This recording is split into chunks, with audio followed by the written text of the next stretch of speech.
Hola a todos, muy buena tarde. Es un gusto estar con ustedes por parte de la Biblioteca Francisco Javier Clavijero. Les damos la más cordial bienvenida al Círculo de Lectura Drácula, más lobo que vampiro. Está con nosotros y es un honor presentar al doctor Enrique Palafox. Enrique, bienvenido. Él va a estar conduciendo el círculo de lectura. Esta primera sesión se va a transmitir en vivo. Aquí estamos a través de Facebook. Esperamos todos sus comentarios. También quiero comentarles que tenemos la presencia de usuarios interesados que van a estar siguiendo el círculo. Están aquí con nosotros en Zoom. Y pues si hay cualquier pregunta, vamos a estar aquí en un rato ameno de conversación, de charla en torno a esta obra con alguien que la conoce muy bien y la ha manejado desde hace tiempo. Bueno, pues bienvenido Enrique y sin más te cedo la palabra. Adelante, este espacio es tuyo. Adelante, bienvenidos todos. Híjole, no saben en verdad el honor que siento ahorita, la felicidad que tengo ahorita de poder estar con ustedes compartiendo una de mis más grandes pasiones en esta vida, que es Drácula, en esta que es mi casa desde 1992, ¿no? Yo entré a la universidad y le contaba yo a Diana que una de las primeras cosas que hice al entrar a la Ibero, porque bueno, la Ibero es enorme, pero sin duda alguna uno de los lugares que más llaman la atención, sobre todo en ese entonces que no había internet, ¿no? Y era una locura, ¿no? Era la biblioteca, ¿no? Y bueno, pues yo con esta pasión que tengo de Drácula, recuerdo que nada más por el hecho de querer sacar un libro, por el hecho de tener la emoción de ir a buscar un libro y sacarlo, tener la experiencia, pues mi primer libro que saqué fue Drácula. Entonces, en verdad, para mí es un privilegio ahora pues ya después de una trayectoria académica, ¿no? Que todo ha ido de la mano de la Ibero, ahorita les voy a platicar un poquito de mí, pues regresar a platicar de esta gran obra que define sin duda alguna uno de los mitos más populares, ¿no? De la historia de la humanidad, un mito que inclusive sigue vigente al día de hoy, porque bueno, pues son cosas que se siguen contando. Acuérdense que los mitos son estas narrativas que vamos pasando de boca en boca y bueno, pues ahora con los medios masivos, con el Internet y la transmedialidad, porque bueno, también los mensajes van brincando de un medio a otro, pues bueno, ahora estamos contando estas historias de manera diferente. Entonces, ahí es donde quería yo hacer una primera charla y por eso quería yo tener esta charla con todos ustedes acerca de lo que es la obra de Bram Stoker, ¿no? Que es la que nos trae aquí entre manos y les he preparado yo una presentación en Keynote. Entonces, si me permiten, voy a empezar a compartir pantalla. Les voy a suplicar si me dicen de favor si pueden ver ya mi presentación. Bien, fantástico. Esto es Sí se ve. importante porque me parece súper atinado que antes de entrarle al libro, ¿no? Antes de entrarle al texto, ¿no? Que es lo que nos tiene aquí en este círculo de lectura, tenemos que entender qué es Drácula y de dónde viene Drácula. Entonces, primero que nada, quiero dar las gracias a la universidad, que insisto, es mi alma mater, es mi casa, ¿no? Desde 1992 por esta oportunidad y sobre todo a la biblioteca, ¿no? A Diana y a todo el equipo que está detrás de ella y evidentemente a Tere, ¿no? Les agradezco muchísimo esta oportunidad de podernos acercar a leer un texto tan importante como Drácula. Entonces, en el marco de los círculos de lectura organizados por la Biblioteca Francisco Javier Clavijero, les presento Drácula, más lobo que vampiro. Esta es una disertación que hago para entender precisamente el texto. Nada más para que tengan un poquito de contexto, quién soy yo y por qué estoy hablando aquí de Drácula. Yo soy egresado de la carrera de diseño gráfico por la Ibero, entonces, bueno, a mí la pasión por lo visual siempre me ha llamado la atención.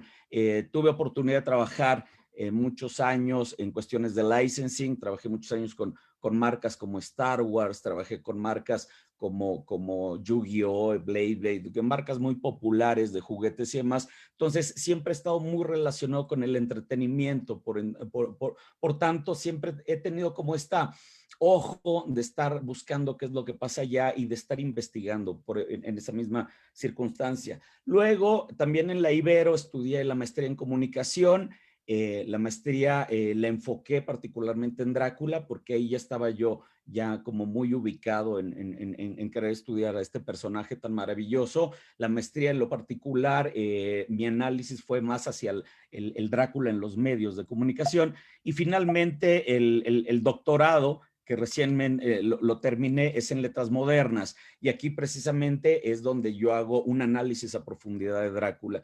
Y justo las investigaciones que he hecho me llevan a hacer esta primera aseveración que les traigo aquí a la mesa.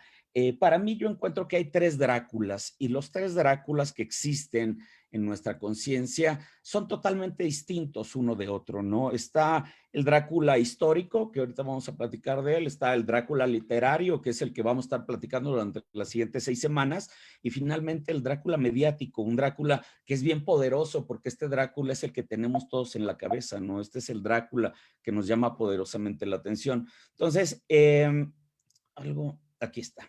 Vamos a partir, ¿no? Primero del Drácula histórico, este Drácula que es el que le pone el nombre al mito en términos generales. La palabra Drácula viene de un vocablo rumano, ¿no? Que implica Dracul. Dracul en español significa dragón. ¿Por qué dragón? Porque el padre de Vlad, este Drácula histórico del que estamos hablando, pertenecía a esta orden de los dragones. Pensemos en estas órdenes medievales, ¿no? Recuerden después de las guerras santas en Jerusalén, se empiezan a formar las órdenes de caballeros y una de estas órdenes de caballeros muy feroz eran los dragones y particularmente eran feroces en la zona de Rumania, que hoy corresponde a Rumania. ¿Por qué es importante la zona de Rumania? Porque es el punto de entrada de Turquía. Y recuerden que en ese entonces el imperio turco era una máquina invasiva, ¿no? Y entonces entraba por ahí para querer incursionar en Europa. Entonces la orden de los dragones era una orden muy feroz, ¿no? De caballeros muy feroces. Y uno de los mayores exponentes de la orden, bueno, pues fue el papá de Vlad. Entonces, por el otro lado, la A del Drácula, lo que implica es hijo. Entonces, en términos generales, la palabra Drácula lo que significa es el hijo del dragón. El hijo de este dragón, ¿no? Este guerrero, el caballero armado, ¿no? Este es lo que significa Vlad, el hijo del dragón, así de sencillo. Recordemos que la palabra dragón tiene demasiadas acepciones y una de ellas también se conjunta mucho con el malvado, ¿no? Con lo diabólico. El dragón es una manera de representar lo diabólico. Entonces ahí se empieza a formar esta sensación de maligno, ¿no? Porque además, insisto, eran demasiado fieros. Particularmente el otro nombre con el que conocemos a Vlad, ¿no? Sin duda alguna es por lo que solía hacer a sus enemigos y por lo que pasó a la historia, que era uno de sus métodos preferidos de tortura, que es el empalamiento, ¿no? Por eso conocemos a Vlad como el empalador o Vlad Tepes. Tepes significa empalador. ¿Por qué empalador? Bueno, particularmente la fama le viene de este grabado. Este es un grabado alemán de la época. Y bueno, en términos generales, para entender lo que sucede en este grabado, es un poquito de fake news, ¿no? El imperio alemán de ese entonces tampoco era muy amigo de Vlad. Entonces, bueno, se armaban estos grandes escándalos y los escándalos pues se dibujaban. Entonces, este grabado pasa a la historia y entonces aquí tenemos a un Vlad que está pues francamente desayunando al lado de unos cuerpos que están empalados. Hay que entender un poco la figura de Vlad antes de satanizarla o condenarla, ¿no? Por lo que hizo, que evidentemente, bueno, pues es muy brutal. Pero hay que entender la época en la que sucede. Vlad era un príncipe que tenía que contener a las huestes, insisto, que eran demasiado profundas, demasiado poderosas del ejército turco. Entonces, en estos vaivenes se dan cuestiones sumamente violentas, ¿no? Y entonces llega un momento que Vlad tiene que tomar una decisión y manda empalar 20,000 soldados del ejército enemigo como un, como un, como una profunda manifestación de amenaza, ¿no? De decir, híjole, si entras a este territorio, esto es lo que te puede pasar. Evidentemente los turcos al ver esto, bueno, pues se echan para atrás y bueno, tiene el impacto que Vlad requería, ¿no? Para salvar a su población. Vlad, sin duda alguna, estaba fuera de sus casillas en muchos sentidos, ¿no? Mandó quemar muchas personas, era un tipo por demás sanguinario, pero bueno, también era una época sanguinaria, sin justificarlo ni mucho menos. Pero este grabado en lo particular, que es el grabado que le da este nombre, ¿no? Porque lo vemos hasta desayunando ahí, ¿no? Empieza a generar esta historia de que Vlad podía ser vampiro, ¿no? Podía tener estos pactos con el diablo. La realidad es que Vlad, bueno, pues fue un príncipe en la zona de Transilvania, que todavía existe en la región de Rumanía, ¿no? Ahorita vamos a platicar de Transilvania y lo que significa, pero bueno, fue un príncipe que, bueno, más allá de esto que le estoy contando, no tiene mayor relevancia. El pueblo rumano lo tiene como un héroe nacional, ¿no? Un héroe que precisamente los defendió de los turcos, ¿no? Y ya no hay esta tradición rumana, hasta ahorita ya, porque bueno, ya hay un sincretismo entre lo que es el mito, la novela, el cine y la leyenda, ¿no? Entonces ya ahorita ya hay inclusive hasta ¿cómo se llama? Artesanía que representa mucho de este sincretismo. Pero bueno, en ese entonces Vlad era un héroe nacional y hasta ahí no hay ninguna relación con Drácula, el personaje de Bram Stoker, hasta que en los años 60, ¿no? Llega esta pareja de investigadores, Magnali y Florescu. Ellos son romanos y ellos establecen, ¿no? Porque no había datos que dijeran cuál era el origen del relato que escribió Bram Stoker. Entonces, todo se especulaba. Entonces, estos personajes especularon particularmente que Vlad el Empalador sí fue el que originó el mito de Drácula, cosa que el cine lo ha hecho todavía más grande, esta situación. Lo hemos visto con películas como la de Francis Ford Coppola de 1992, donde vemos a este Vlad que precisamente por amor se transforma en Drácula, ¿no? Lo cual es bastante inteligente a nivel script, porque hila bastante bien cosas de la realidad que sí sucedieron con cosas de la novela de Bram Stoker. Pero insisto, este es un constructo que se dio solamente en el cine y a raíz de esta investigación de estos dos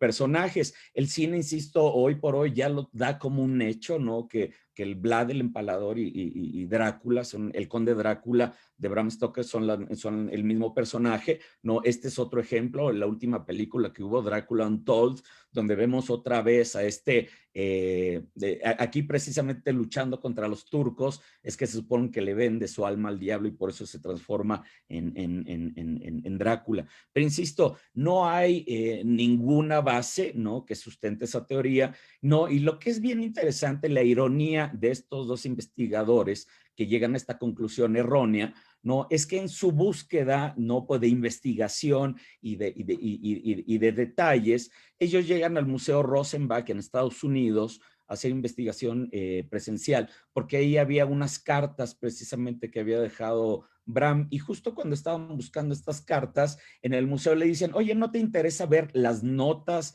que dejó Bram Stoker, ¿no? De todo el proceso creativo? Y estos cuates, ¿cómo existen esas notas? Entonces, bueno, ahí el mundo entero se dio cuenta de que existía todo un bagaje de investigación, ¿no? Que había dejado Bram Stoker al respecto de dónde salió la investigación. Pero el problema es que Bram Stoker tiene una letra terrible, terrible. Perdón, doctor Molina, voy a hacer una apología, porque además yo también soy doctor y tengo una terrible letra, pero ya saben que se dice que es letra de doctor porque no se entiende. Bueno, pues la letra de Bram Stoker es totalmente parece jeroglíficos, ¿no? Entonces, estos cuates encuentran las notas, pero nunca se dieron a la tarea de leerlas, nunca se dieron a la tarea de estudiarlas, porque francamente era muy complicado entender lo que Stoker quería decir en ese momento. Entonces, bueno, ahí estaban las notas, pero nadie se dio a la tarea de leerlas. Entonces, se siguió con la presunción de que Vlad, el empalador, y Drácula eran lo mismo, ¿no? Y bueno, eso ha ido generando un constructo en el imaginario colectivo acerca de Drácula. Por el otro lado, ¿no? Hablando del Drácula literario, ¿no? El Drácula que nos tiene ahora reunidos, ¿no? Este sí tiene orígenes claros, como ahorita vamos a ver las notas, ¿no? Porque ya por fin ya se descifraron, pero sí tiene sus orígenes y tiene orígenes muy claros. Primero que nada, en la literatura, ¿no? Hay tres antecedentes, ¿no? Antes de Drácula. Los tres antecedentes fueron poniendo los escalones y las bases de lo que después Stoker retomaría y lo haría sumamente bien. La primera, el libro es El vampiro, ¿no? Atribuido a Lord Byron, ¿no? Que también está ahí entredicho si es de Polidori o de Lord Byron y demás, ¿no? Aparece en 1819 y empieza a dibujar la figura, ¿no? De este ente aristocrático que viene de unas tierras lejanas y que además es un vampiro, cosa que después evidentemente retomaría Stoker, ¿no? Luego por ahí viene en 1847 una serialización en los Penny Dreadfuls, que eran unas pequeñas novelas que costaban un penny, precisamente. Entonces ahí apareció de manera serializada Barney el vampiro. Y esto empezó a abrir, ¿no? Un interés en relatos vampíricos en la época, hasta que llega Carmilla en 1872, escrita por Lefanu, y ahí, bueno, ahí se establece todo lo que sería el arquetipo del vampiro que después retomaría Stoker, ¿no? Para la construcción de sus personajes.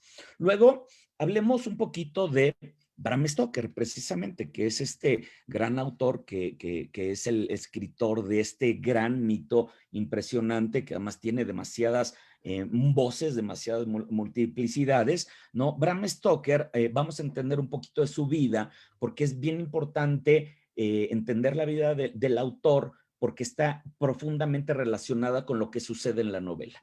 Lo primero que hay que ver con Stoker es que los primeros 7 años de su vida misteriosamente los pasó en cama con una enfermedad. No se sabe a ciencia cierta cuál era la enfermedad, pero bueno, en términos generales se habla de que él estaba decaído, que no podía caminar, que no se podía mover bien, ¿no? Hay autores que llegan a especular, ¿no? Que precisamente la madre le daba láudano, le daba también opioides, ¿no? Y esos opioides a lo mejor en exceso hacía que estuviera prácticamente drogado durante esos años. La verdad es que no hay todavía una certeza de qué fue lo que le pasó en esos 7 años, pero al final del día, no, fueron 7 años que fueron muy importantes, sobre todo para la imaginación de un niño, ¿no? Que se veía precisamente en cama y cuya madre le contaba historias continuamente. La madre era una señora muy educada, ¿no? Una mujer muy revolucionaria para la época, una mujer que luchó por los derechos de la mujer en ese entonces, ¿no? Y era una mujer que además tuvo una cantidad de historias muy poderosas. Ella es Charlotte Stoker, es la madre de Bram, y ella particularmente se encargó del niño Bram durante los primeros 7 años de su vida, ¿no? Y en esos 7 años, bueno, le contaba muchas historias. Y una de las historias que le llamó mucho la atención a Bram fue la historia de una pandemia, ¿no? Que ella vivió particularmente y de una hambruna también que fue terrible en Irlanda, ¿no? Que es a raíz de un desastre que hubo con las papas, ¿no? Generó una hambruna, entonces la gente en verdad moría. Bueno, ¿qué les puedo decir? Es una situación muy similar a la que estamos viviendo ahorita, ¿no? Gente que muere por decenas y bueno, pues son situaciones que le pasan. Entonces, estas historias se las cuenta Charlotte al niño y empieza a generar, ¿no? Imágenes en su cabeza que van a ser muy poderosas después para Drácula, ¿no? Porque son estos cadáveres, ¿no? Que se caían por cientos, ¿no? Precisamente como lo vemos al día de hoy, no tengo que ahondar al respecto, ¿no? Sin embargo, una de las cosas que también es importante en la vida de Bram, ¿no? Es la pantomima. La pantomima era estos ejercicios teatrales que se presentaban en la ciudad, ¿no? Y que normalmente tenían que ver con representaciones navideñas, que estaban llenas de personajes un poco monstruosos, ¿no? Y ahí es donde Bram, que eran las únicas salidas que tenía, ¿no? Ahí también se engancha particularmente con estas figuras, ¿no? De estos personajes tan rebuscados, pero también con el teatro, ¿no? Bram Stoker, esta parte es fundamental que le entendamos. Bram Stoker, antes que ser un autor, ¿no? Literario, es un hombre de teatro, es un hombre de medios, ¿no? Y es curioso porque a pesar de esa pasión, ¿no? Su padre lo obliga a estudiar en el Trinity College, que es este colegio que estamos viendo, y lo obliga a estudiar abogacía, a pesar de que él quería ser escritor, a pesar de que él quería llevarse por las inclinaciones artísticas. Cuando se recuperó, perdón, porque a partir de los 7 años él se recupera de su enfermedad y además crece, además siendo un tipote, ¿no? Porque además se habla de que fue campeón de atletismo en su momento. Entonces, bueno, tuvo se recobró de manera inusual, impresionante. Pero bueno, ya estando un poco más grande y a la hora de tomar la decisión de estudiar, ¿no? Su padre lo obliga a entrar al Trinity College a estudiar abogacía porque él era abogado, entonces él trabajaba en el Estado, entonces con cuestiones burocráticas del Estado, entonces él pretendía que su hijo pues siguiera un poco los pasos, ¿no? Que es un poco lo tradicional. Sin embargo, Bram nunca soltó la pasión por el teatro y él se dedicó a escribir particularmente críticas, ¿no? De las obras de teatro que veía. Entonces era muy apasionado con sus relatos, ¿no? Con lo que veía, y él empezó a escribir sus relatos en los periódicos locales, hasta que aparece este señor en Irlanda, ¿no? Cuando él era joven, ¿no? Y él ya trabajaba también para el gobierno, igual que su papá. Aparece este señor que se llama Henry Irving. Este es la figura más importante en la vida de Bram Stoker, porque era el primer actor de lo que sería el teatro más importante de Londres de la época. Este sería el actor de actores de su momento. Si pudiéramos hacer una comparación ahorita, pues no sé, a lo mejor sería con, no sé, como un Anthony Hopkins, ¿no? Que es de lo mejor que queda vivo en Hollywood, o a lo mejor, no sé, gente mucho más renombrada, ¿no? Pero bueno, finalmente, él estaba en la cumbre, ¿no? Del espectro teatral. Acordémonos que el teatro era lo más importante en ese entonces. No hay radio, no hay tele, no hay otro entretenimiento más que el teatro. Entonces, era muy importante el teatro, y este era un tipo que además estaba muy dado de sí, se creía mucho su personaje de primer actor, ¿no? Y entonces, bueno, era más un actor muy dramático, además representaba mucho obras de Shakespeare, que evidentemente era lo que el canon que ameritaba el teatro en esa época. Entonces llega Henry Irving y presenta una obra ahí en Irlanda, y Stoker se vuelve loco con su actuación, una verdadera locura, y escribe una crítica, pero impresionantemente a favor de la figura de Henry Irving, de su papel, ¿no? Y de cómo lo ejecutó, al grado que la crítica le llegó a Irving. Entonces Irving la leyó, ¿no? Y ahí eventualmente pidió conocer al crítico, y ahí fue que se conocieron, ¿no? En una cena, y bueno, Stoker hizo un clic con Henry Irving de manera impresionante. Fue casi se puede decir un amor a primera vista, ¿no? Porque tenía una admiración profunda, ¿no? Stoker por Irving, ¿no? Una admiración que se podría decir hasta enfermiza en muchos casos, ¿no? De inmediato Irving, reconociendo, porque Irving era un tipo muy inteligente, reconociendo el valor que podía tener alguien como Stoker a su lado, lo contrata y se lo lleva como el gerente de este teatro que estamos viendo aquí. Este es el Teatro Liceo de Londres. Este es el teatro más importante de la época, ¿no? Y por 30 años fue la cúspide del entretenimiento en Inglaterra. Estamos hablando de que la reina iba al teatro, estamos hablando de que las grandes sociedades iban acá, estamos hablando de que estaba en la cumbre, ¿no? Del entretenimiento de la época. Y Stoker era el gerente gerente, era un tipo que manejaba absolutamente todo y a la perfección todo el teatro. Y se encargaba de absolutamente todo lo que Irving quería que se encargara. Y Irving se dice que era un tipo bastante especial, ¿no? Entonces le cargaba la mano bastante al pobre Bram y Bram no soltaba. Por más de 30 años fue el gerente del teatro y fue una verdadera locura la pasión que Stoker desarrolló por lo que era un medio favorito para él, un medio que él amaba, un medio que ya escribía desde antes de trabajar. Entonces, para Stoker trabajar en el teatro era como su dream, lo mejor que lo podía pasar, y trabajar con su superestrella Henry Irving, bueno, pues, ¿qué les puedo decir, no? Aquí vemos muy pocas fotos, si mal no recuerdo, nada más esta es la única foto donde los vemos a los dos, ¿no? Ahí vemos a Irving, ¿no? Entrando al carruaje y atrás seguido por Stoker, ¿no? Que básicamente era no nada más su sombra, pero además era su ayudante y era el que hacía que todo funcionara. Entonces, Irving brillaba porque tenía una persona como Stoker que básicamente le hacía todo. Y cuando digo le hacía todo, le hacía absolutamente todo. Stoker era el encargado, por ejemplo, de las giras, ¿no? Entonces, como era un gran actor, llevaba sus obras por todos lados, inclusive, ¿no? A América. Entonces, Stoker era el que tenía que hacer las planeaciones de los viajes. Eso le dio acceso a los trenes, eso le dio acceso al telégrafo, le dio acceso a viajes, ¿no? Intercontinentales, cosa que todo esto, ¿no? Lo vamos a ver reflejado en la novela. Por eso les digo que la novela de Drácula va íntimamente relacionado con la vida del autor, porque la novela de Drácula, acuérdense, está construida, como lo vamos a ver, no con un narrador, sino a través, ¿no? De muchas entradas de diarios o de recortes de periódicos o de telegramas que se mandan diferentes medios de comunicación de la época, y la recopilación de todos esos archivos es lo que vamos a leer. Esa es la narrativa de la novela.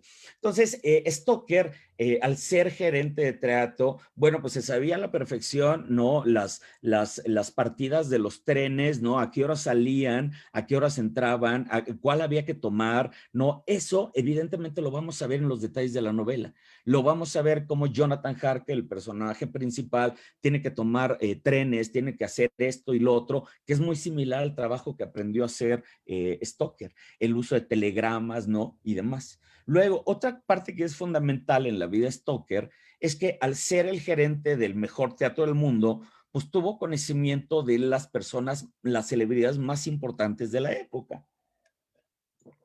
A raíz de su trabajo, bueno, pues conoció a grandes autores, se codió con la realeza, se codió con grandes celebridades, conoció a Walt Whitman, el cual intercambiaba cartas con él, era muy íntimo de los Wilde, de Oscar Wilde y de su mamá, que es Lady Jane Wilde. Ella va a tener una relevancia importante, sobre todo en el relato, ya después lo veremos, pero hay un par de frases que ella le da y que Stoker las utiliza y que son muy claras del relato, ¿no? Ella es la mamá de Oscar Wilde. Oscar Wilde era muy amigo y rival de Stoker, porque le tiraba la onda a su esposa, entonces ahí había como una especie de competencia, y los dos eran hombres de teatro y los dos escribían, en fin, había ahí una especie de rivalidad. Insisto, Stoker se codeaba con estas personas.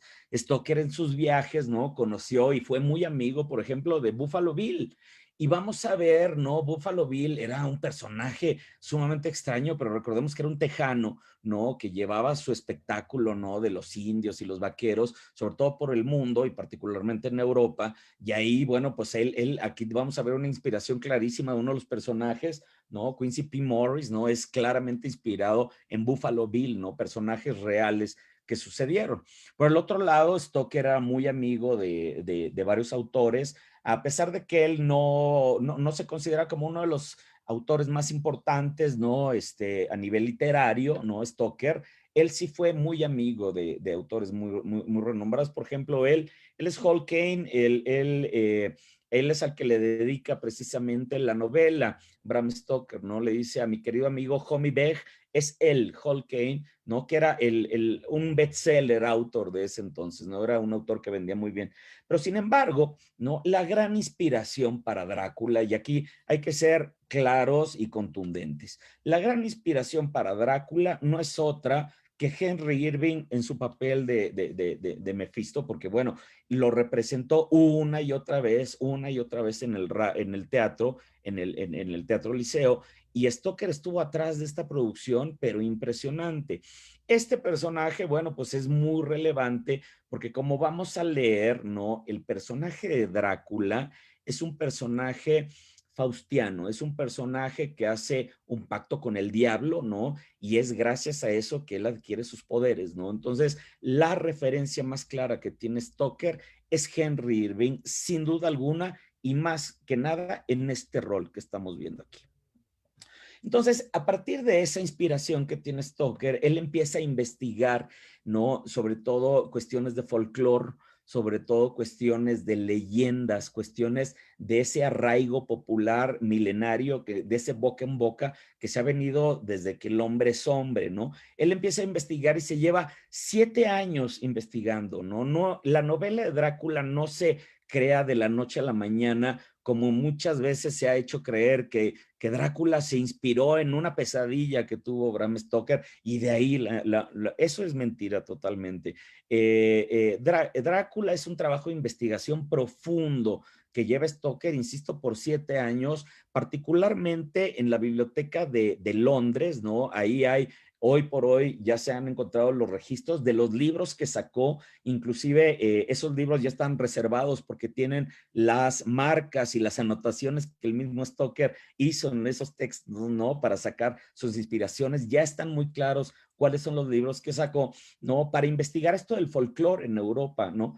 Y de todo esto, Stoker iba haciendo notas, iba haciendo pequeñas anotaciones, ¿no? De sus personajes, de sus lugares, de las situaciones, de los mitos, ¿no? La familia Stoker, todos ellos eran doctores, aparte de abogados, eran doctores. Entonces, él consultó mucho a sus hermanos, ¿no? Particularmente acerca de cuestiones de transfusiones, cuestiones médicas importantes, cuestiones de la mente, ¿no? Porque uno de los hermanos de Stoker, aparte de ser médico de lo que le llaman fisiatra, ¿no? También era mental, entonces veía también a locos, entonces también los analizaba y de todo eso Stoker tomaba nota, hasta que ya bastante adelantada la investigación, hace un viaje aquí. Este es el puerto de Whitby y lo que estamos viendo es la abadía de Whitby. Este es un lugar real que sigue estando de pie al día de hoy, ¿no? Este es uno de los escenarios más importantes de la novela. Va a ser nuestro segundo encuentro que tengamos. Vamos a entender la novela en 3 partes, ¿no? Esta digamos que es la segunda parte, ¿no? Todo sucede mucho en Whitby, ¿no? Y en una vacación que tiene Stoker en Whitby, él entrando a su investigación, ¿no? Porque acuérdense que él escribía para periódicos, entonces preguntaba mucho a las personas, sabía hacer reportajes y demás. También llega a la biblioteca y ahí se encuentra con un libro que es importantísimo para Drácula, ¿no? Es este libro que se llama The Land Beyond the Forest, la tierra más allá del bosque.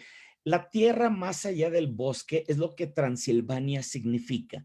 Transilvania en latín es trans, más allá, silva es bosque y vania es tierra. Entonces, la tierra más allá del bosque es lo que significa Transilvania. Y este es un libro muy importante para Drácula porque le escribe una inglesa que vivía en Rumanía en ese entonces, ¿no? Que se llamaba Emily Gerard.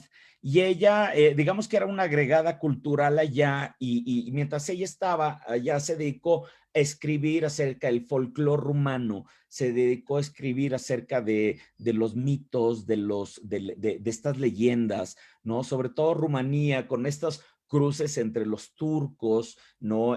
Con cuestiones de europeas también, con cuestiones milenarias, se hizo un caldo de cultivo de miles de leyendas, ¿no? Muchas leyendas del diablo y demás. Hay un volcán ahí en la zona de Transilvania, ¿no? Que explotó hace muchos años y que precisamente deja muchos rastros de azufre por ahí, azufre que hace que se prendan de vez en vez llamas azules en medio del bosque, y eso genera pues fantasmas en la cabeza de la gente, sobre todo porque además Transilvania es una zona pues, muy rural, incluso al día de hoy sigue siendo totalmente rural, entonces por lo tanto la gente sigue muy arraigada a sus creencias.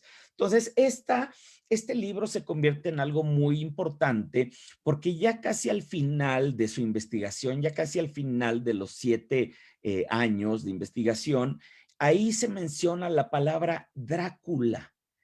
Y eso le vuelve loco a Stoker, porque Stoker ya tenía escrito su personaje y lo había llamado como el conde Vampir, el conde Vampir, ¿no? Pero aquí se encuentra en este libro con la palabra Drácula y Emily Gerard no hace mucha alusión al príncipe Valaco, solamente lo menciona un poquito de pasada, pero lo que le llama mucho la atención a Stoker es el nombre, Drácula, porque hay una relación con el diablo, ¿no? Porque es el hijo del dragón, porque es el hijo del diablo. Y su personaje, ¿no? Que está inspirado, insisto, en Mefisto, ¿no? Que es un personaje, insisto, que hizo pacto con el diablo, pues hacía todo el sentido del mundo este nombre. Entonces, de Vlad, lo único que se roba Stoker, ¿no? Es el nombre de Drácula y la locación, porque antes de que fuera en Transilvania, la locación de la novela era en Estiria, igual que Carmila, y iba a estar en el mismo lugar ubicado que Carmila, pero solamente hasta que se topa con este libro dice, oye, le voy a cambiar a Transilvania para ser diferente y le voy a cambiar el nombre a mi personaje, ¿no? Principal, ¿no? Por el conde Drácula. Aquí lo vemos, estas son las notas de Stoker que se encuentran actualmente en el Museo Rosenbach. Aquí vemos la lista de personajes y si se fijan, aquí les marqué yo al conde. Aquí claramente dice conde Vampir y está borrado, está tachado y al lado dice Drácula. El Drácula se puso de manera posterior porque se llamaba Conde Vampir por mucho tiempo, insisto, y fue casi al momento de publicarlo que dice nombre, le voy a cambiar el nombre. Otra de las evidencias que tenemos de que eso sucedió, ¿no? Y de que no hay mayor conexión entre el Drácula histórico y el Drácula literario, es esto. Stoker, para tener los derechos de su obra, sobre todo en el teatro, él hizo la primera adaptación de la novela incluso antes de publicar el libro.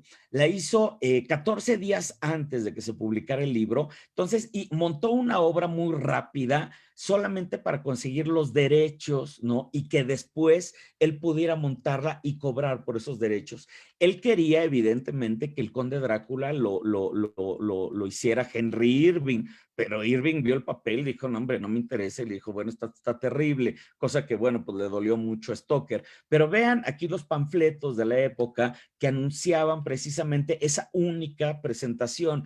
Aquí dice Drácula o El no muerto, porque originalmente la novela se iba a llamar El no muerto, ¿no? Inclusive aquí 15 días antes de publicar la novela, Stoker sigue indeciso y le pone Drácula el no muerte. Por eso denota que es un dato de último momento la aparición del nombre de Drácula, ¿no? Ese es lo último que puso. Aquí, por ejemplo, que este es el script de la obra de teatro que él escribió, lo volvemos a ver, Drácula o el no muerto. ¿No? Porque él en su cabeza se iba a llamar el no muerto y el vampiro se iba a llamar el conde Vampir. Este es el registro de la novela que hizo ante el gobierno ya precisamente para tener los derechos de publicación. Y otra vez volvemos a ver que la novela se llamaba El no muerto, escrito por Bram Stoker, mucho antes de Drácula. El Drácula fue algo de último momento, en verdad, que lo sacó del libro, que dijo, wow, me viene increíble para mi novela, y lo cambió todo. Entonces, no hay ninguna relación entre el Drácula histórico y el Drácula literario, más allá del nombre y la locación. Esto que quede muy claro. Para 1897, el mes de mayo, por fin publica Drácula, ¿no? Y la publica con Archibald Constable y Company en Inglaterra. Y la novela, bueno, pues fue una novela muy interesante que fue medianamente bien recibida. No fue ni un éxito apabullante, ni tampoco fue un desastre comercial. Fue medianamente bien recibida. La gente que la leía con gusto, ¿no? Había autores que eran amigos de Stoker, por ejemplo, como Sir Arthur Conan Doyle, el creador de Sherlock Holmes, que la leyó y dijo que era uno de los mejores trabajos que había leído. Entonces, bueno, hay una mezcla, ¿no?, de opiniones en cuanto a la novela. La novela que vamos a leer, y ese es justo donde estamos ahorita en la presentación, es una novela que presenta un personaje en las sombras. El Drácula que tenemos en la cabeza, ahorita vamos a ver de dónde sale, pero no es este Drácula de la novela. El Drácula de la novela se mantiene un personaje muy secundario y siempre como una amenaza, pero en el fondo, nunca está presente. Retoma mucho de los arquetipos, ¿no? Del estilo gótico, ¿no? De la época, sobre todo por este personaje aristocrático que vivía en un lugar lejano, en un castillo, ¿no? Esos son los detalles que son muy arquetípicos, ¿no? De estas novelas góticas y que Stoker, pues fue retomando, porque Stoker fue construyendo su personaje sobre muchas cosas que ya estaban dadas, ¿no? Su personaje, como vamos a ver, es un personaje muy animalesco, está muy tirado, ¿no?, hacia la bestialidad, ¿no? El conde Drácula que escribe Stoker es un personaje que está mucho más ligado, otra vez, y de ahí el nombre de nuestra charla, a los lobos que a los vampiros, ¿no? En la novela, ¿no? El conde Drácula, como vamos a ver, tiene un dominio total sobre los lobos, porque hay que entender que el lobo es una representación del mal.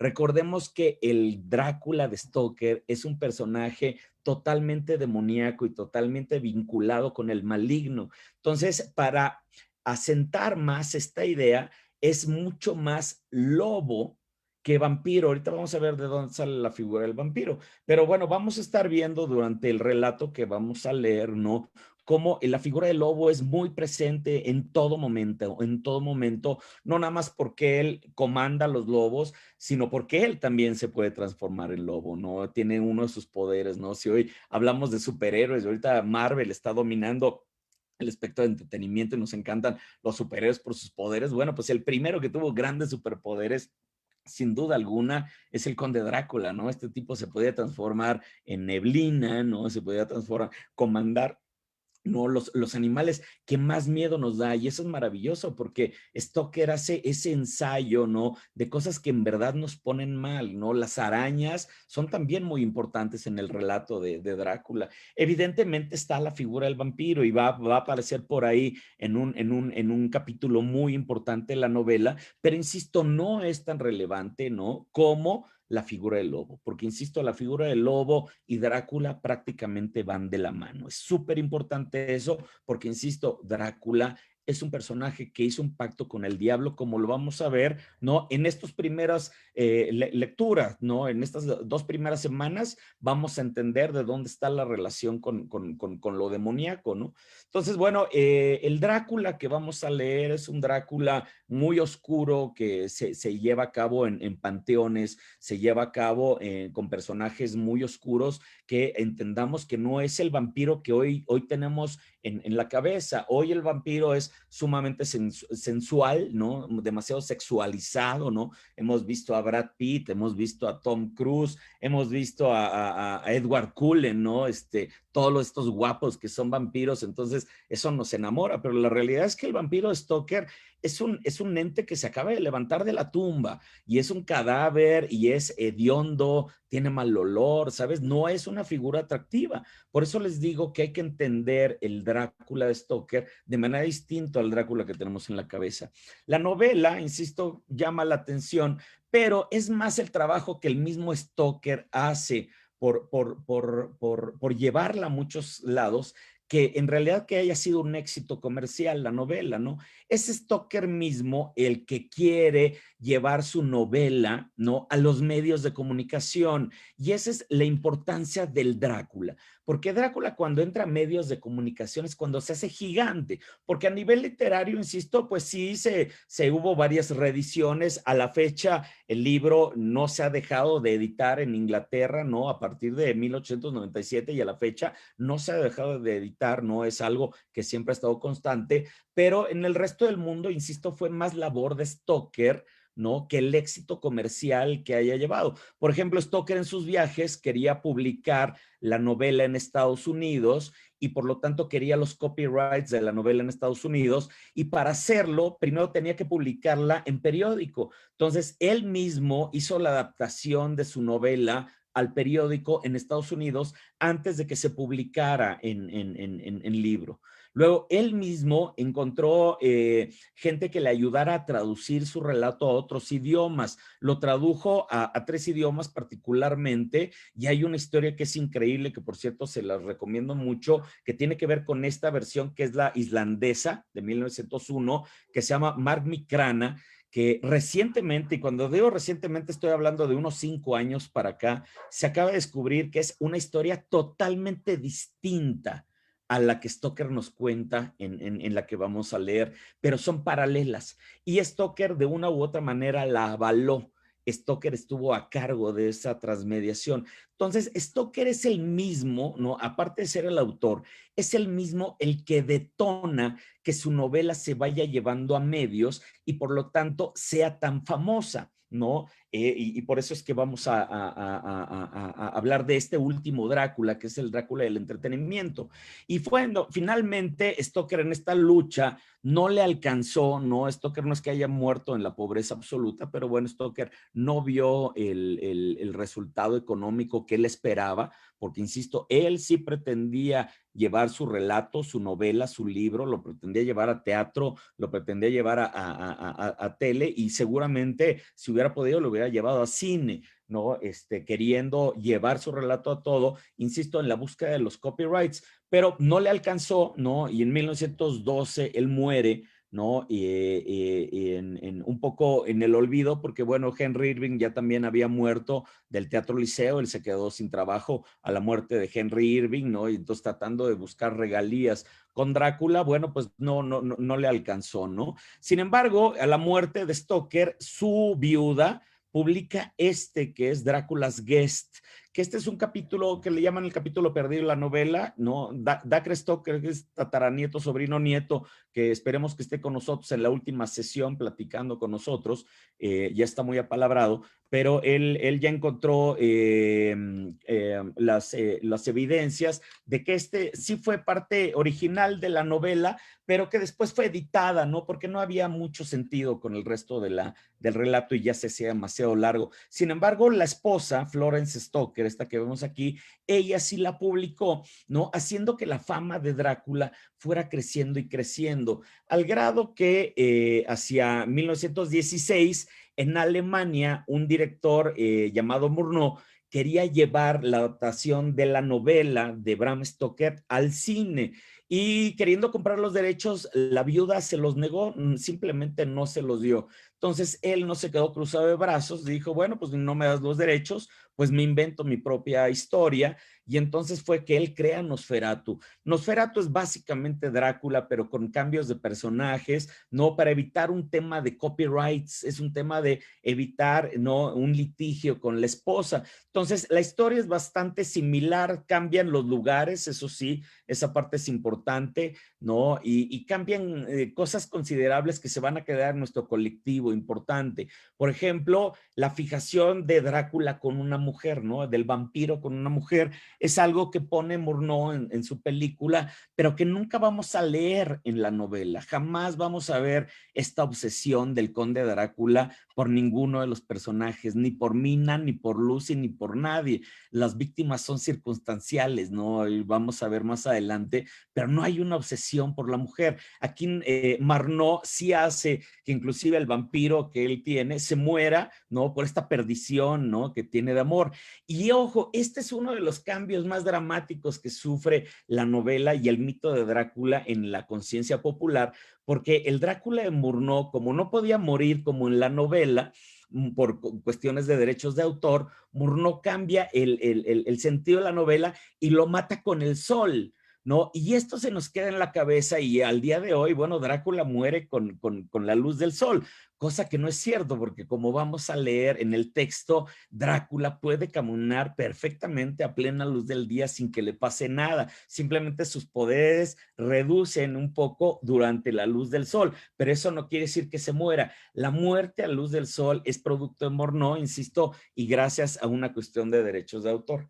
Ya en creación de este tercer Drácula, el Drácula de entretenimiento, ¿no? Porque ya pasó el relato al cine, aparece esta figura que se llama Hamilton Deal, que en 1924, él sí le compra los derechos a la viuda de Stoker para llevar su obra al teatro. Entonces, él hace la primera adaptación de Drácula al teatro, ¿no? Que es esta que estamos viendo aquí.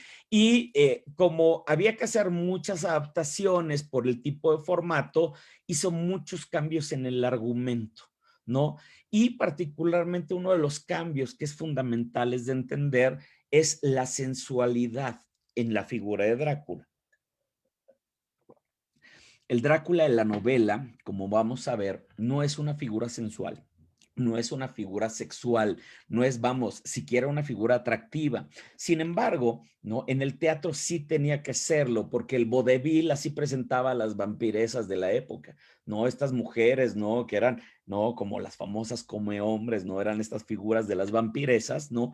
Era el estándar, ¿no? De ese entonces. Entonces, cuando Dean procura hacer el casting, pues tiene que castear a alguien guapo, alguien que tenga atractivo sensual, sobre todo que haga sentido con la época. Y es ahí donde entra este personaje, ¿no? Bela Lugosi, ¿no? Que Bela Lugosi va a ser la figura más importante a nivel imagen en Drácula. Hay que entender que el Drácula de Dean, ¿no? Que se lleva al teatro, tiene más de mago que de Drácula, porque en términos generales la adaptación que hace al teatro, pues tenía que ver mucho con trampas del escenario para que desapareciera el personaje y demás. Ustedes seguramente vieron la película de Christopher Nolan, ¿no? De los magos, donde se establecen las trampas, ¿no? En el escenario. Bueno, eso tiene mucho que ver en la adaptación teatral. Inclusive, por ejemplo, vemos aquí al famoso mago. Si vemos el mago está ataviado como Drácula, o Drácula está ataviado como mago, como lo quieran ver, ¿no? Porque le echaron tantas galletas a la adaptación de la obra que no, se olvidaron del vestuario del personaje. Entonces, prácticamente como último recurso, decidieron vestir al personaje con lo que había en el fondo, que era el disfraz de mago, que era lo que se utilizaba en entonces. De ahí que el Drácula que tenemos en la cabeza venga vestido de frac, ¿no? Porque es más mago que otra cosa. Acuérdense que es una representación teatral. Y luego viene un detallazo que a mí me parece que es fantástico, es el detalle de la capa, ¿no? La famosa capa de cuello paradito, ¿no? Que es tan relacionada con Drácula. Si alcanzan a ver mi imagen, ¿no? Esta es una figura que tengo del conde Drácula y de lo que funcionaban esos piquitos, ¿no? Resultaba ser que el Drácula, cuando se iba por la trampa del escenario, ¿no? Esos piquitos agarraban con unos hilitos la capa y hacían el efecto de transformación en un vampiro. Entonces ahí es donde se empieza a establecer que Drácula es más vampiro que lobo, porque a nivel teatral era más fácil el efecto de transformarlo en un vampiro gracias a la trampa de mago que en un lobo, ¿no? Porque no había manera de tener un lobo en el escenario, ¿no? Y era muy incómodo. Entonces, por cuestiones de adaptación, se elimina la figura del lobo en el relato de Drácula y se empuja más la figura del vampiro. Y ese es un detallazo, porque eso finalmente es el constructo que todo el mundo tenemos en la cabeza del conde Drácula. Y es aquí donde aparece Bela Lugosi, ¿no? Este actor húngaro que nunca habló español de manera, perdón, inglés de manera fluida, ¿no? Porque él hablaba húngaro y entonces sus papeles los reproducía de manera fonética y por eso es que Drácula tiene tono tan particular, ¿no? Que dice, welcome to my house, porque en realidad Lugosi no hablaba inglés. En realidad,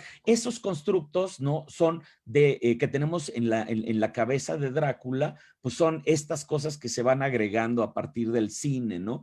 Y bueno, cuando Lugosi se convierte en una estrella en Broadway con la representación de Hamilton Dean en el teatro, Universal, ¿no? La productora de cine dice, venga, este es el momento de lanzarlo al cine. Entonces, quiere lanzar la misma película, compra los derechos de la obra de teatro, más no los derechos de la obra literaria.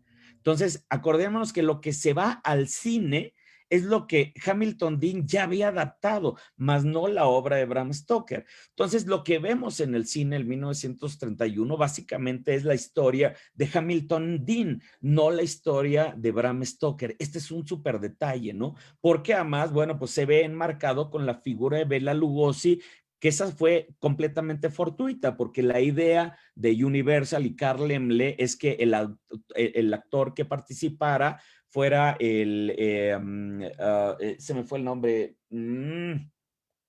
ay, el hombre de las mil caras, caramba, Maestro Royce, abra su micrófono.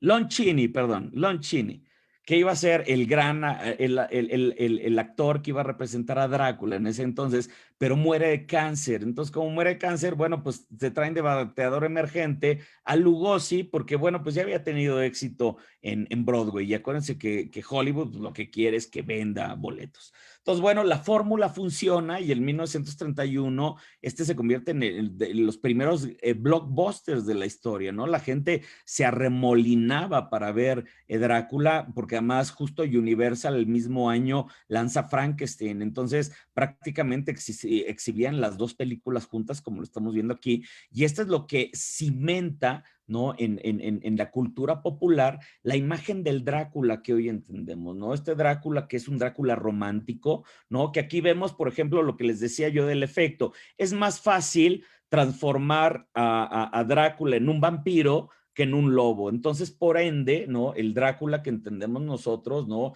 En la cultura popular es un Drácula más vampírico. Y por eso es que la figura de Bela Lugosi está completamente relacionado con el vampiro. Entonces, finalmente es tan poderosa la adaptación a cine que se cimenta esta imagen, ¿no? En la cabeza de todo el mundo como Drácula. Y la gente al ver la película asume que ya leyó la novela, entonces por lo tanto se queda con una versión que no es la de Bram Stoker, ¿no? Pero que al mismo tiempo se va quedando en el imaginario colectivo como la única alternativa de Drácula. A partir de que Bela Lugosi se transforma en la película, como vemos, ¿no? Vemos muchas representaciones que nos asemejan a este hombre guapo, galán, ¿no? Peinado muy relamidito, ¿no? Con la capa, aquí la vemos, ¿no? Otra vez del cuello largo, que es más un efecto de teatro que otra cosa. Y eso pues ha pasado a la cultura popular, ha pasado a los juegos, ha pasado a los cómics de manera importante, cimentando esta noción de que el Drácula pues es un personaje romántico y sensual, ¿no? Cosa que como vamos a leer en estas siguientes 6 semanas, pues absolutamente nada que ver, ¿no? Entonces, el Drácula, como lo vemos, ¿no? Ha ido creciendo, porque ojo, después de 1931 se dieron cuenta en la Universal que Stoker nunca terminó el registro de su novela en Estados Unidos. Entonces no tenía copyrights en Estados Unidos, entonces por lo tanto estaba en el dominio público en Estados Unidos y todo el mundo dijo, venga, pues si está en dominio público yo lo voy a empezar a utilizar. Y eso hizo que el personaje fuera sumamente popular, porque como no había que pagar regalías a nadie, pues todo el mundo lo empezó a utilizar, que en caricaturas, apareció en Scooby-Doo, apareció en Marvel. Hoy por hoy el universo Marvel no existiría sin Drácula, así de sencillo. Drácula salvó a Marvel, ¿no? En los cómics, cuando no podía Marvel publicar muchas cosas, publicó Drácula y eso vino a la creación de Blade. Y bueno, Blade después fue uno de los personajes que inició el universo cinematográfico de Marvel y en fin. Y hoy por hoy vamos a ver a Drácula de regreso en Marvel, ¿no? Por esta relación que tiene el personaje, como está en libertad, no tiene copyrights, ¿no? Todo el mundo lo ha utilizado. Y una de las cosas que es, ya para ir finalizando esta charla, es bien importante, ¿no? En el constructo de la imagen es el color. Fíjense cómo Bela Lugosi no utilizó nunca el rojo. Bela Lugosi salió en morado porque tenía que retrataba mejor el morado en blanco y negro. Entonces, el color no sale de Bela Lugosi, el color sale de la Hammer, de este personaje, ¿no? En 1958, cuando la novela dejó de tener copyrights en Inglaterra, la Hammer pudo filmar su versión, ¿no? Y ya existía el color en el cine. La Hammer fue una productora que se especializaba en producir imágenes sumamente llenas de sangre, ¿no? Era por lo visual del color y aparte muy relacionados con el sexo. ¿No? Era el renacer de los años 60, entonces, bueno, había mucho escándalo sexual en la época y francamente la Hammer abusó de ambas cosas en la construcción de su Drácula. Su Drácula apareció en 7 ocasiones, en 7 películas. Entonces esto ayudó a cimentar la noción de la sexualidad con Drácula. Aquí vemos la evolución, por ejemplo, de las novias de Drácula, como al principio son muy recatadas, no hay tanta sexualidad, pero en cuanto empiezan a aparecer en la Hammer, se destapa la sexualidad y bueno, viene la hipersexualización de la figura del vampiro. Hoy por hoy entendemos a los vampiros como hipersexuales gracias a la participación de la Hammer.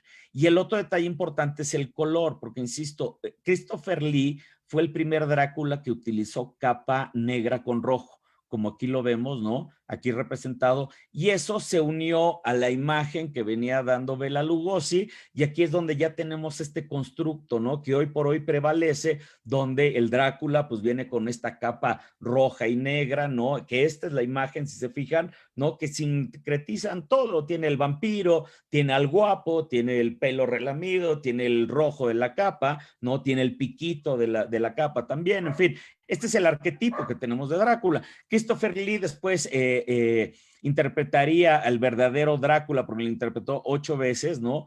En una versión de Jess Franco, pero esta es muy menor porque es más versión porno y un poquito oscura de los años 70 que una versión realmente importante, y la verdad es que no lo logra. De ahí vamos a dar un brinco importante hacia los años 70, ¿no? Donde otra vez se vuelve a llevar a cabo la obra de teatro, ¿no? En Broadway y en Inglaterra, y ahora en el casting principal se tiene a Frank Langella, que es otro guapo, otro hipersexual, que además, hablando de los años 70, ¿no? Acuérdense, es la época de la música disco, ¿no? Hay una liberación sexual muy importante, pues ahí se refuerza mucho la noción de la sexualidad de Drácula, ¿no? Esta sexualidad que, como vamos a ver, no está presente en nada del texto. El Drácula del texto no es nada sensual, no es nada sexual, como este Drácula, ¿no? Que es el Drácula que yo le llamo el Drácula disco, porque bueno, pues es muy de la época, es muy de los años 70. Sin embargo, esta versión es la más aterradora, se los recomiendo mucho si quieren ir viendo películas también en paralelo a lo que vamos a leer. Finalmente, mi última referencia ya para terminar, ¿no? Vamos a hablar de Bram Stoker Drácula, que es esta última aparición, que aquí es la que más confusiones ha generado, porque lleva el nombre del autor, dice Bram Stoker, ¿no? Y la lleva a cabo Francis Ford Coppola, ¿no? Hace esta adaptación, tratando de llevar lo más fiel posible la historia de Bram Stoker al cine. Sin embargo, no lo logra, ¿no? Porque al contrario, hace lo que hicieron Magnali y Florescu al relacionarlo con el Drácula histórico. Entonces genera una historia de amor, ¿no? Y eso es lo que pasa en esta película, es una historia romántica. Como vamos a ver, Drácula no puede amar. El Drácula literario es un Drácula terrible, ¿no? Que hizo pacto con el diablo, por lo tanto es imposible de amar, ¿no? Pero sin embargo, bueno, la película de Ford Coppola pasa al imaginario colectivo porque fue muy importante, genera mucho merchandising, genera juguetes, y bueno, eso hace que hoy por hoy tengamos una figura, ¿no? Del Drácula tan diversa, tan variada, lo vemos en seriales, lo vemos en cuestiones de tecnología. Drácula prácticamente vive en nuestro día a día, es uno de los personajes más reconocibles en todo el mundo, ¿no? Es uno de los 10 personajes más reconocibles de todo el mundo. Su historia se sigue contando una y otra vez, todavía hace un año Netflix volvió a sacar una serie con Drácula, ¿no? Insisto, viene Drácula en Marvel y hemos llegado a niveles tan absurdos del entretenimiento de Drácula como esto. A mí, bueno, en México, ¿qué les digo? Es maravilloso el Drácula, ¿no? El Drácula con Pepito y Drácula con Capulina son sensacionales, pero el Drácula ha llegado a absurdos tan grandes como este, chequen.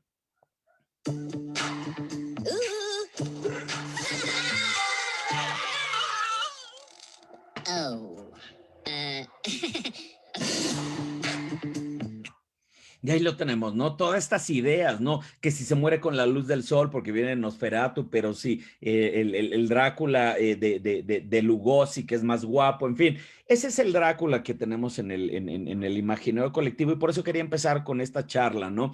Para entender que hay tres Dráculas distintos. El Drácula histórico, que sí existió, ¿no? Y que tiene su lugar en la historia, pero poco o nada tiene que ver con el Drácula Stoker, que es el Drácula que vamos a leer, y que poco o nada tiene que ver con el Drácula del entretenimiento, porque si Bram Stoker hoy por hoy viera el Drácula que nosotros entendemos, seguramente no reconocería a su propio personaje, no entendería lo que está sucediendo, porque insisto, el personaje que él creó es una novela mucho más oscura, es una novela mucho más gótica, ¿no? Que hay unas referencias muy interesantes que es las que vamos a estar discutiendo en las siguientes 6 semanas. Entonces, durante las siguientes 6 semanas, perdón, las siguientes 2 semanas, les voy a pedir el favor que leamos los primeros 4 capítulos. Entonces, para la siguiente semana, no es nuestra primera semana, aquí va la primera, digamos, tarea del círculo de lectura,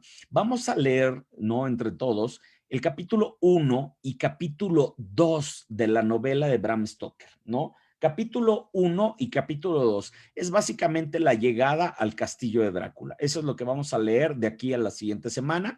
Luego, la segunda semana leeremos capítulo 3 y 4, ¿no? Para terminar la instancia de Jonathan Harker en el castillo de Drácula. Luego le vamos a meter un poquito más de velocidad, ¿no? Y vamos a meterle un poco más de lectura, ¿no? A varios capítulos. Los primeros capítulos son bastante largos, por eso se llevan nada más 1 o 2 capítulos en esta semana, ¿no? Sin embargo, los otros son capítulos bastante más cortos, ¿no? Y eso equilibra. Yo la novela la entiendo en 3 partes. La parte de Jonathan Harker, que es la llegada al castillo y todo, la parte que vamos a leer en estas primeras 2 semanas. La segunda parte es la parte de Lucy, ¿no? Todo lo que tiene que ver con Lucy Westenra, ¿no? Y la mudanza el relato a Inglaterra. Perdón. Y finalmente, el relato que le corresponde a Mina. Mina, que es otro de los personajes centrales, que es el regreso a Transilvania. Entonces, durante estas 2 primeras semanas, vamos a leer primera semana, capítulo 1 y 2, segunda semana, capítulo 3 y 4. Ya después les digo qué otros capítulos vamos a ir leyendo y así nos los vamos a ir campechaneando.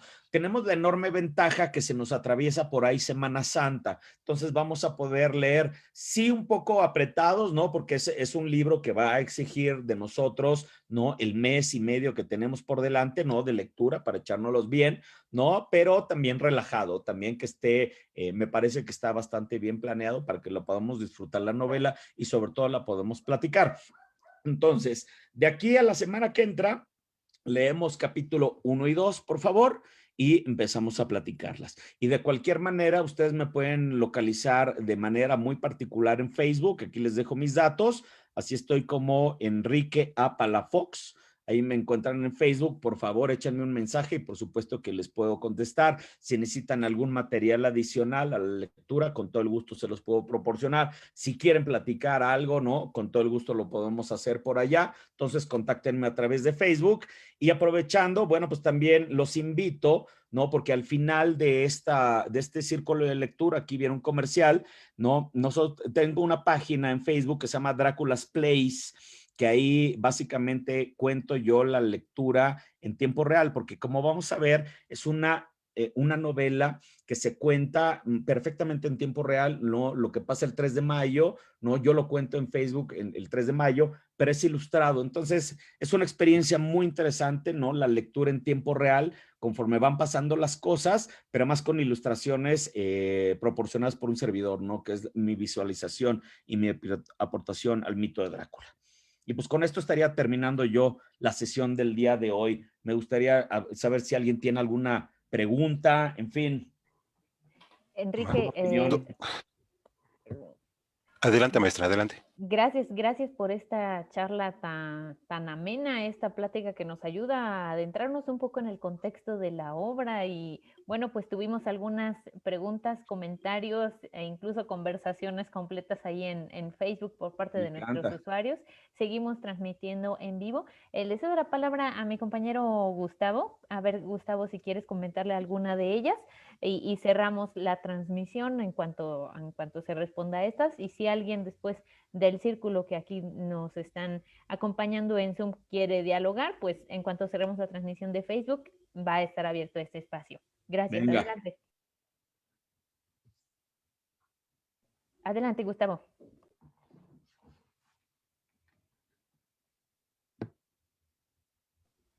Ay, no sé qué fue lo que le pasó. Bueno, ¿Quién sabe? Gustavo, ¿andas por ahí? ¿Quién sabe? Bueno, tenemos algunas... Perdón. Listo, maestra. Doctor, hay una pregunta que dice, ¿qué opina del último libro de Drácula, El origen, escrito por Drake Stock? Es muy interesante porque, bueno, Dacre, tengo el privilegio de trabajar con él actualmente en varias cuestiones de la visualización que estoy haciendo en la novela. Particularmente está invitado para estar con nosotros en este círculo de lectura en la última sesión. Ojalá que lo podamos conseguir.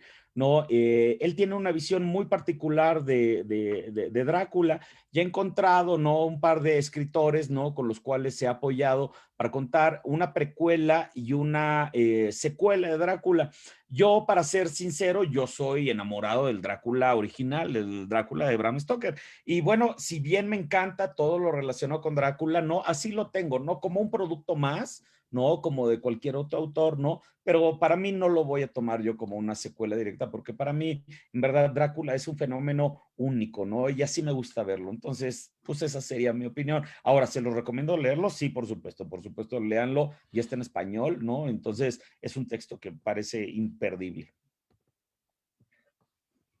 ¿Qué más?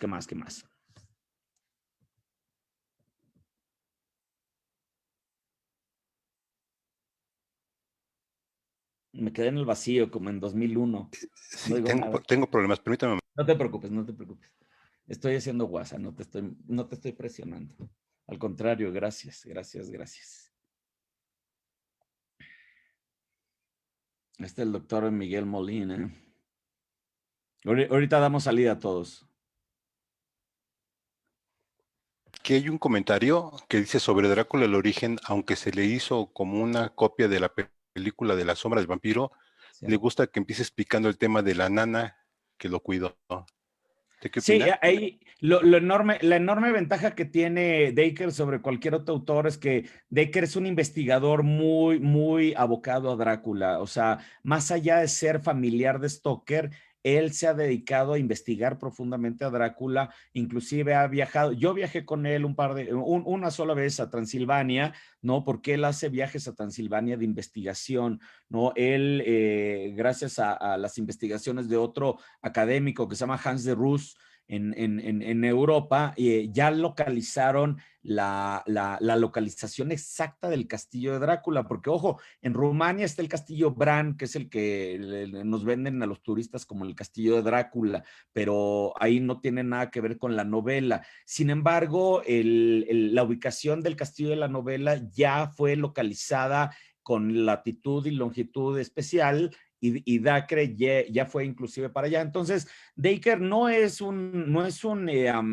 no es un novato ni es alguien que esté tratando de sacar provecho de su apellido. Al contrario, me parece que es un tipo que ama profundamente el trabajo de su familiar y bueno, tiene investigaciones profundas al respecto. Entonces, por eso me parece que está muy bien documentada. Esto que dices de la nana y ese tipo de cosas, bueno, pues viene de ahí, ¿no? De una entrada directa con la familia, que eso, bueno, pues es muy privilegiado como él como autor, ¿no? Ok, en este caso, maestra, comenta Ignacio que no puede abrir su micrófono para hacer una pregunta.